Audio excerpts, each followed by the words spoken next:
First thing I would want to ask is, if we live on a flat plane, would there even be a horizon? And the answer to this question is absolutely yes. Of course there would be a horizon. So many of the so-called debunkers of the flat earth theory, including the guy in that video, The Top 10 Ways We Know the Earth is Round, they say that on a flat plane there would be no horizon and that you would be able to see infinitely. The simple fact is, if the Earth were flat, there wouldn't be a horizon beyond which things could disappear. So from across Lake Michigan, you'd be able to see all of Chicago, as well as the Rocky Mountains. But this is silly nonsense. A simple Google search should be able to clear this up beyond a shadow of a doubt. So for all you non-believers out there who say there would not be a horizon on a flat plane, let's go to this website called askamathematician.com and see what they have to say. Question: if the Earth was flat, would there be a horizon? If so, what would it look like? If the Earth was flat and had infinite area, would that change the answer? Answered by a physicist. There'd definitely still be a horizon if the Earth were flat. In fact, mathematically, you can make the argument that a flat Earth acts the same as an infinitely big Earth. So basically what they're saying is the horizon on an infinite flat plane would work the exact same way as it does on a ball with the radius of 3,959 miles.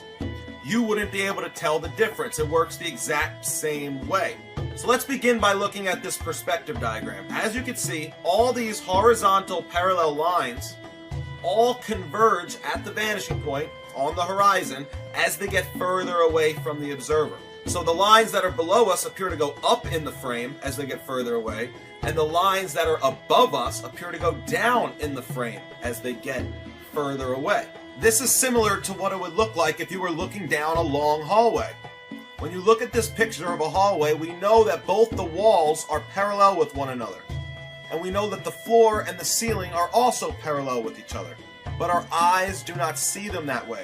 Our eyes converge them all at the horizon. So this is a first-person perspective. Okay, you are the observer in this picture. But let's take a look at what this would look like from a side angle. All the horizontal lines that are visually parallel, they all visually intersect at the horizon. Okay? So it forms a right triangle here, with the horizontal line being at eye level, and the hypotenuse is the ground. It appears to go up to the vanishing point, to the horizon, which is right here. So we know that all these horizontal lines converge at the horizon, and they will radiate out of the horizon. All these radiating lines are actually parallel, but our eyes don't see them that way. So a lot of these flat earth debunkers, they make side view illustrations that show these horizontal lines parallel, like this, when they should be making their illustrations like this. The higher up the horizontal parallel line, the steeper the angle at which it converges at the horizon. Okay? So notice how we have a red solid line as the ground. You can't see through the ground. The ground is a true limit. So these radiating lines here, they stop at the ground. But in an upwards direction, all these horizontal parallel lines radiating out of the horizon, they continue to go. There's no limit in an upward direction. That's why I've continued these lines. So the higher up the parallel horizontal line, the steeper it converges at the horizon, at the vanishing point. Now we know all the horizontal lines converge at the horizon, including the ground. Now I've continued the ground in this illustration so that I can make a point. Because if these lines are all converging after the horizon, let's pretend like they diverge, right? Theoretically. So I've continued the ground. Now if there was a boat sailing away from Cash, when it's closer, he's going to be looking slightly down to see it. And as it gets further away, he needs to look a little further up, and a little further up, and then a little further up. When the boat gets the same distance away from the observer as the distance to the horizon is, Cash will be looking 0 degrees, completely horizontal and parallel with the ground. He'll be looking straight ahead. Now what if the boat gets a further distance away from the observer than the distance to the horizon? What if the boat got to here? Well, now Cash would have to look in an upwards direction to see something that we know is below him. It's not possible. It doesn't work. Now, you can only see the face of the ground up until your horizon. You can't see the face of the ground past the horizon. Okay? Cash can't see the ground from here to here, but he can see things that are above the ground for a little bit past the horizon. That's another function. The higher an object is above the ground, the further you can see it past the horizon, but you can't see the ground past the horizon. So if the boat was a little bit past the horizon, but had about 10, 20 feet of height on these sails, this is what Cash would see. Now, if the boat got even further away, Cash would have to look at an even greater upwards angle to see something that is below him. And at this point, that ship's not even possible to see. This is what Cash would see. Nothing. It's past the horizon. The horizon is a set distance away. So why do we see the bottoms of the buildings obscured by the horizon in this picture? We know that the distance to the horizon is an actual set distance. So let's say the distance to this horizon is 3.1 miles. Now let's also say the distance to this island with the city skyline is also exactly 3.1 miles away. Well, if this were the case, because we could see the face of the ground all the way to the horizon, we'll be able to see the beginning of the shoreline of this island. But if the horizon is 3.1 miles away, what if the island was 4 miles away? Well, what's going to happen is it's going to appear to be a little smaller, but it's also going to start bottoming out because you can only see the face of the ground up until your horizon. You can't see the ground past your horizon. So now let's say the island was 4.5 miles away. What would happen? Well, it would continue to look smaller, but it would also bottom out. And as the island was further away from you, it would bottom out until all you can see are the tops of the buildings, and eventually you won't be able to see anything. Now, if you were to zoom in on a horizon, you're not going to be able to see the ground any further past your horizon. All you're going to do is magnify the things that you could already see to make them appear bigger and clearer. So I'll repeat. Zooming in with a camera or zooming in with binoculars or a telescope does not allow you to see further in a horizontal parallel direction with the ground. All you'll be doing is zooming in on your already existing horizon, making things bigger and making things clearer. It does not allow you to see further. Now, this kind of obstruction would happen on a ball and a flat plane, but there would be one big difference. On a ball, the further away the observer was, the more these buildings would appear to be leaning over, because your local location on Earth is always on top of the ball. You always feel upright.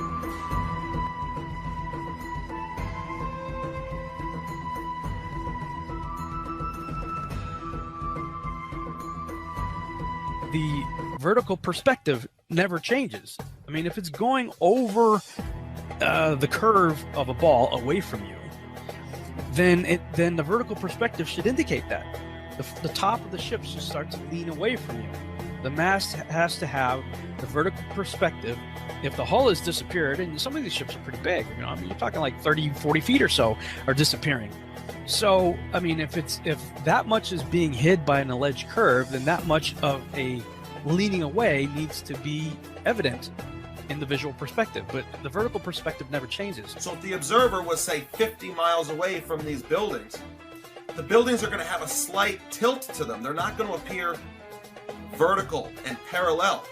That's the big difference between perspective on a ball and perspective on a plane. We never see these buildings tilting over. We never see a boat tilt over. We just see them bottom out, but they remain completely vertical. The only other real difference between perspective on a ball and perspective on a plane is that on a ball, the higher up you go, the further down you would have to look to see your horizon. The horizon would fall, or it would appear to fall, as you went up. On an infinite flat plane, however, the horizon is always going to remain at your eye level. And in reality, we know that the horizon always remains at eye level. So reality matches up with the perspective optics of a flat plane, and it does not match up with the perspective optics of a round ball. No matter where you are above the surface of the Earth, the horizon always rises to your eye level. Doesn't matter if you're standing on a beach, or up a hill, or in a plane at 35,000 feet, the horizon is always at eye level. Well, that would be impossible on a spherical Earth, because the Earth would curve away from you, and so it would always appear below you. As on this diagram, the expected horizon would be below you, but that's not what we see. When you look out of a plane window, you always see the horizon at eye level. And it doesn't matter how big you make the Earth below the plane, the horizon would always appear below you. Learning perspective really is the most important thing to realize you live on a flat plane. So many of my commenters and so many of my globe Earth defenders, they don't understand perspective.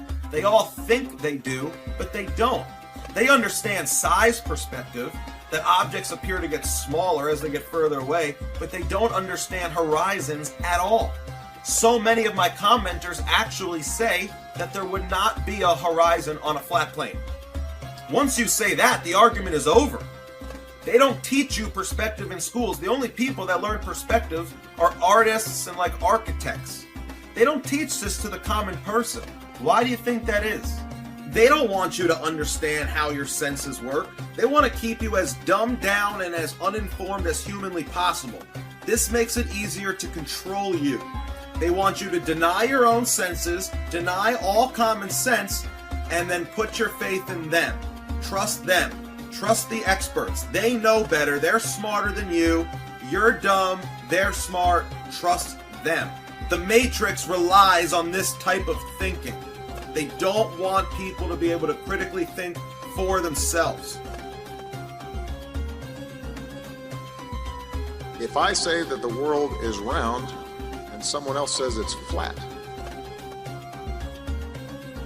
that's worth reporting. But you might also want to report on a bunch of scientific evidence that seems to support the notion that the world is round.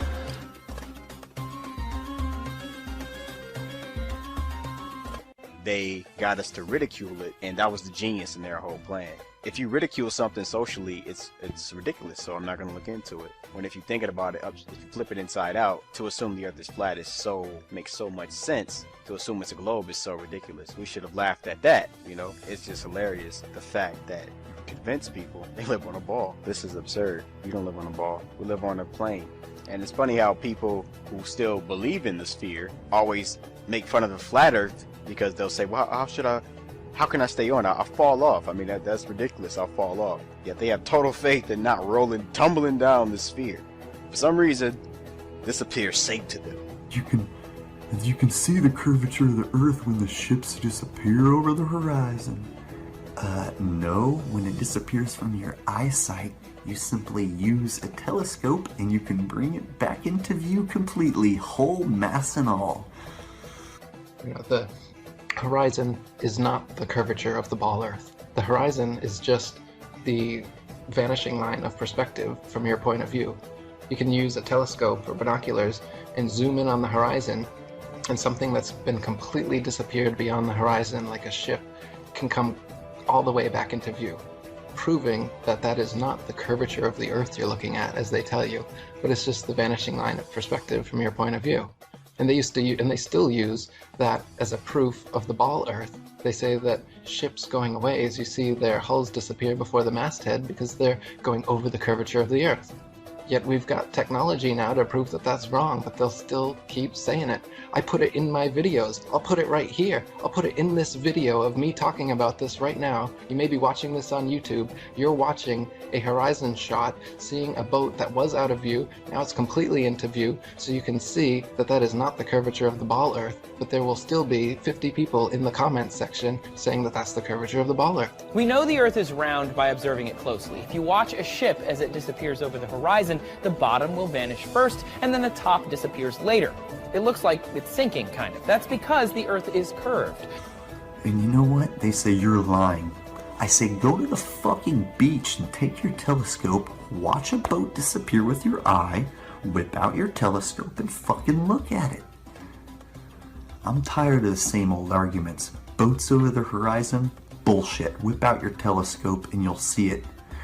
No. There is no measurable curvature. The Earth is flat.